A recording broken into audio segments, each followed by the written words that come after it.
Terus terkait dengan bagian pemasaran, mereka akan fokus pada kepuasan konsumen. Gimana caranya supaya orang-orang atau konsumen itu bisa membeli sesuai dengan seleranya mereka pada saat itu gitu ya. Jadi harus tahu nih yang sekarang lagi in apa. Mungkin kalau yang suka fashion lagi sekarang udah musim semi ya di sana, atau masih dingin nggak nih di Taiwan, atau sudah mulai hangat? Nah itu juga kalau misalnya masih dingin ya. Jadi kalau misalnya bagian apa ya, desainer baju-baju gitu harus tahu nih misalnya sekarang lagi musim apa, konsumen milihnya yang kayak apa tentunya. Nah itu juga bagian lead bank, dia akan mengembangkan bajunya yang gimana supaya bisa lebih tahan dingin atau gimana gitu. Sedangkan bagian produksi itu pokoknya tadi efisiensi produksinya itu dalam artian harga ini, biaya ongkos dalam pembuatannya itu gimana. Terus untuk waktunya lead bank itu panjang ya, karena mempelajari apa yang sudah ada sebelumnya itu cenderung memang lebih panjang. Sedangkan produksi dan pemasaran itu kan jangkanya lebih pendek gitu. Terus hubungan interpersonal itu antar individu ya gitu ya. Kalau di bagian lead bank itu dalam rangka tugas, maksudnya secara umum hampir keseluruhan dari orang-orang yang mendapatkan tugas tersebut. Terus bagian produksi juga, sedangkan pemasaran itu lebih ke sosial, dalam artian lebih meluas gitu ya, masyarakat secara umum. Terus formalitas struktur, kalau di lead bank itu rendah, bagian produksi tinggi dan pemasaran itu tinggi. Nah mungkin sejauh ini ada yang mau ditanyakan atau mau didiskusikan sambil saya tarik nafas. Ini lagi agak batuk-batuk. Batuk-batuk. Ada yang mau ditanyakan? Ayo. Kalau nggak ada lanjut lagi ya. Ini nggak banyak, hanya ada 19 slide. Tapi mungkin nanti kita banyakin diskusi ya. Nah ini lanjut lagi tadi, Lorch and Lawrence itu membahas tentang ketidakpastian lingkungan dan kegiatan integrator. Ini contoh-contohnya jenis organisasinya. Tadi kalau ketidakpastian lingkungan tuh tadi masih ingat apa ketidakpastian lingkungan? Semakin kita tidak tahu misalnya informasi-informasi yang ada di lingkungan, itu akan semakin tidak pasti ya, dan itu akan semakin membahayakan. Nah makanya kalau di sini diberikan contoh misalnya industri plastik itu ketidakpastiannya tinggi, sedangkan industri makanan itu sedang, kalau kemasan itu rendah. Nah ini mungkin ada yang bisa bantu menjelaskan maksudnya gimana nih, kenapa kok ketidakpastian lingkungan untuk industri plastik itu tinggi sedangkan kemasan itu rendah, makanan itu sedang. Ada yang mau share? Silahkan diketik.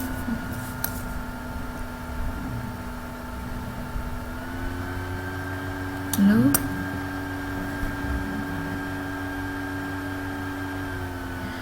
Oke, ini masih ada semua nggak nih? Ngilang karena suara saya nih nggak ini ya, kurang serame dari yang biasanya, masih agak hilang-hilang.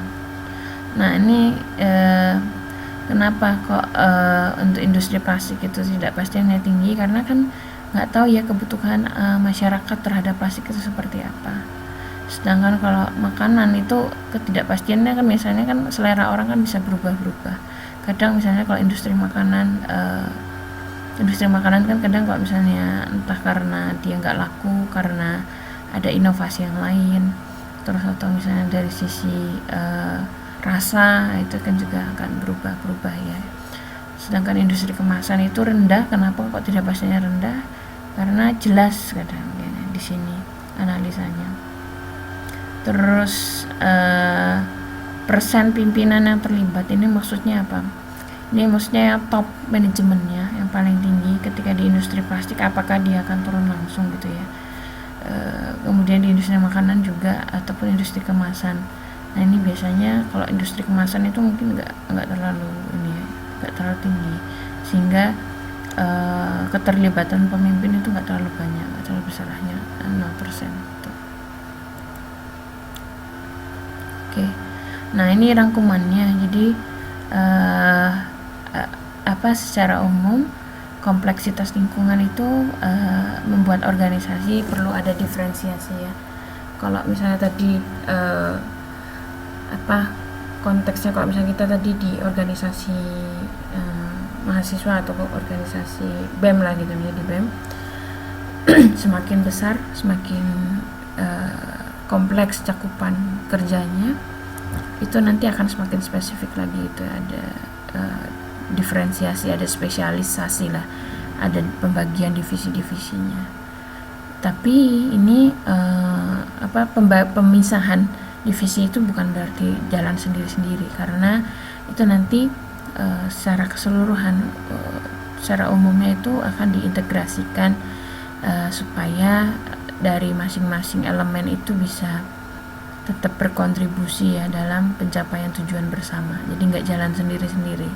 Nah maksudnya kok gimana sih kok perlu ada spesialisasi dalam penguasaan bidang gitu atau tugas, tapi tetepan di ujungnya itu harus satu corong lagi gitu ya, harus dikoordinasikan kembali supaya kontribusi ataupun sumbangan untuk tujuan itu jadi lebih besar lagi. Terus nah ini menarik ini untuk diskusinya gitu ya. Ada mengubah kondisi lingkungan itu gimana caranya, tadi kan kok udah disebutkan. Yang pertama, yang kedua, untuk mengubah kondisi lingkungan itu apakah mungkin dilakukan? Itu mungkin saja gitu ya dari sisi teoritis itu. Caranya gimana? Yaitu dengan mengendalikan, yang pertama mengusahakan terciptanya hubungan baik dengan elemen-elemen lingkungan yang terpenting. Contohnya integrasi dengan penggabungan. Jadi supaya ada hubungan baik perlu di merger perusahaan, misalnya perusahaan yang sejenis. Kalau dulu saya masih ingat pas zaman Krismon ada merger bank gitu ya, saya lupa dulu bank BDN sama apa gitu, akhirnya bergabung menjadi Bank Mandiri gitu. Terus merger seperti ini tuh maksudnya supaya lebih kondusif ya, kondisi lingkungannya kan udah ngerti kalau lagi ada masalah di moneter gitu ya, krisis moneter dunia. Terus contohnya lagi yang merger apalagi, ayo teman-teman, Mbak Yulis, Mbak Suartini, Mbak Fevi, Mbak Muji, Mas Nono, contoh bentuk merger yang teman-teman ketahui. Jadi kan kadang kalau misalnya jalan sendiri-sendiri itu kalau kondisi tertentu ya mungkin saja, tapi kalau misalnya kondisi lingkungannya semakin sulit itu perlu bersatu gitu ya, perlu adanya merger supaya lebih kuat. Oh iya betul Mbak, Sony dan Ericsson gitu ya. Sony kan sejauh ini kan perusahaan Jepang itu kan lebih banyak ini ya. Kepikirannya kalau image-nya ketika ngomongin Sony, yang ada di bayangan saya tuh langsung kamera ini ya, kamera video maupun kamera foto gitu. Kemudian mereka akhirnya bisa bermerger dengan Ericsson yang memang untuk ponsel gitu ya, dan membentuk Sony Ericsson. Nah itu memang merger gitu ya. Dan terakhir tahu nggak itu yang apa, WhatsApp ya, WhatsApp itu digabung ke Facebook kalau nggak salah ya, ada yang tahu nggak informasinya? Itu dibeli sama Facebook itu WhatsApp-nya sekian triliun itu supaya jadi lebih ini diambil alih gitu ya. Ada misalnya kalau istilahnya kalau gabung itu kan kadang masih ada kelihatan karakter aslinya. Ada juga misalnya diambil alih gitu ya, akuisisi diambil alih. Ada juga yang namanya dilebur, yang benar-benar akhirnya jadi benar-benar identitas yang baru. Jadi ada A dan B gitu ya, misalnya awalnya merger dari A dan B, bisa saja menghasilkan AB, bisa juga malah menghasilkan yang lain gitu, malah jadi C gitu ya, tergantung. Nah, terus yang kedua, ada lagi mungkin yang contoh yang lain nih sebelum saya lanjutkan.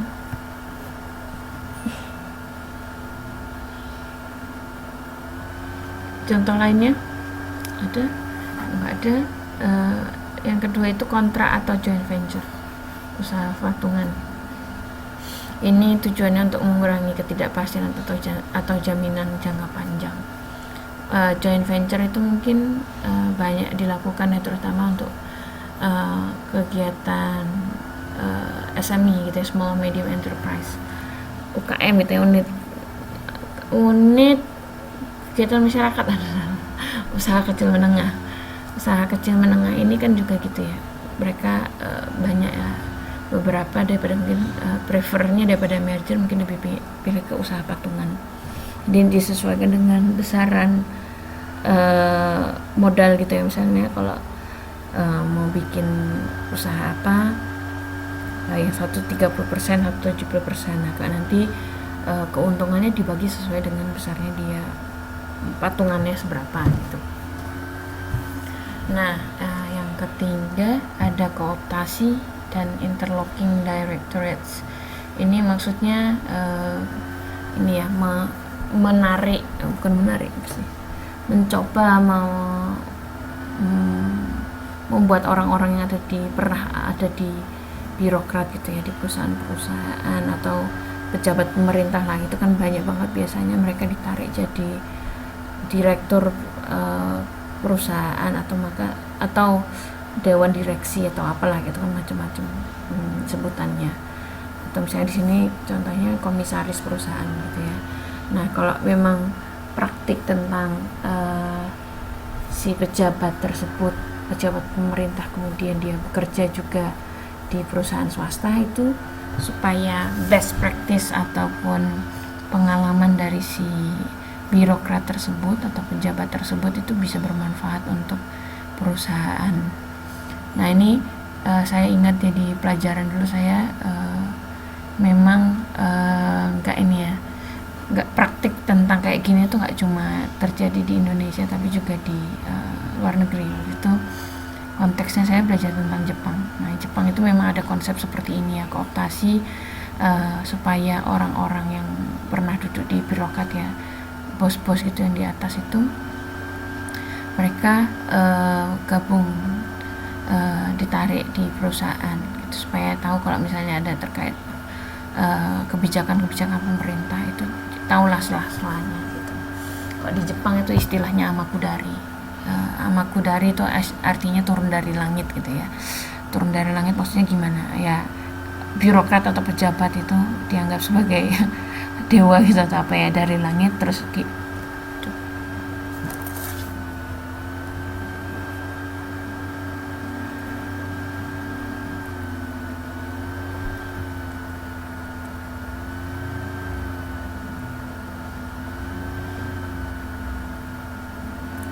Oke, sebentar.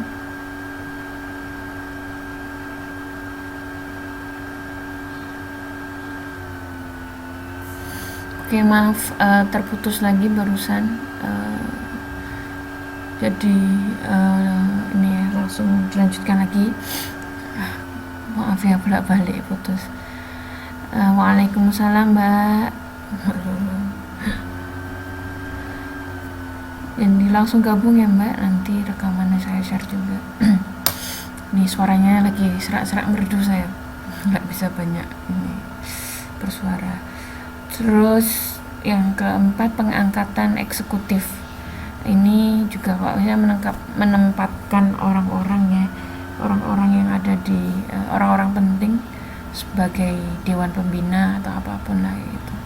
Nah, ini mungkin konteksnya nggak cuma di perusahaan, tapi mungkin juga tadi ya di organisasi massa itu juga terjadi, gimana orang-orang dari luar terus kemudian ditempatkan atau diberi posisi gitu ya sebagai